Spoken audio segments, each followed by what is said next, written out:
சாலை போக்குவரத்து துறையான ஜேபிஜே சாலை பாதுகாப்பை மேம்படுத்த குஜாரா புள்ளி முறை அதாவது டிமெரிட்ஸ் பாயிண்ட் சிஸ்டத்தை மேம்படுத்துகிறது.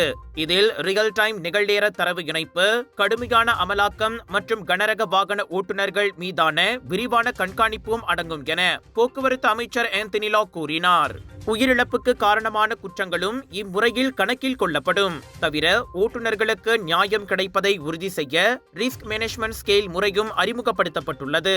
குற்றவாளிகளுக்கு விரைவில் மை ஜேபிஜே செயலி, மை சிகாப் தளம் மற்றும் மின்னஞ்சல் மூலம் அறிவிப்புகள் அனுப்பப்படும்.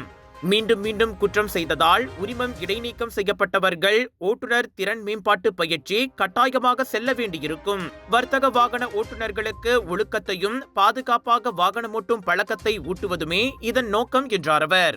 கனரக வாகனங்களுக்கு தொழில்நுட்ப பரிசோதனைகள், திடீர் சோதனைகள் மற்றும் சரக்கு வரம்பு கண்காணிப்பையும் ஜேபிஜே மேற்கொள்ளும்.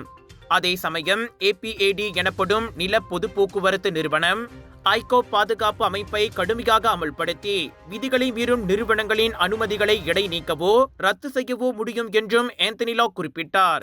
நாட்டின் தலை சிறந்த ஹோல்சேலர் மற்றும் ஆன்லைன் வியாபாரிகள் ஒன்று கூடும் கலர்ஸ் ஆஃப் இந்தியாவின் பிரம்மாண்டத்தின் உச்சகட்டம் South East Asia Deepavali festival trade expo 3 September தொடங்கி 7 செப்டம்பர் வரை சுத்ரா மால் ஜோஹர் பரு ஜோஹரில் கோலாகலமாக நிறைய பெருவிழாக்கள் காத்துக் கொண்டிருக்கின்றது. உணவு பெருவிழா இன்னும் ஏகப்பட்டதுங்க. வாங்க மகிழ்ச்சியா ஒரு பொழுதை கழிக்க ஒரு நன்னாளுங்க. சுத்ரா மால் ஜோஹர் பரு ஜோஹரில் 80% கழிவு, பிக் சேல், பிக் டிஸ்கவுண்ட்.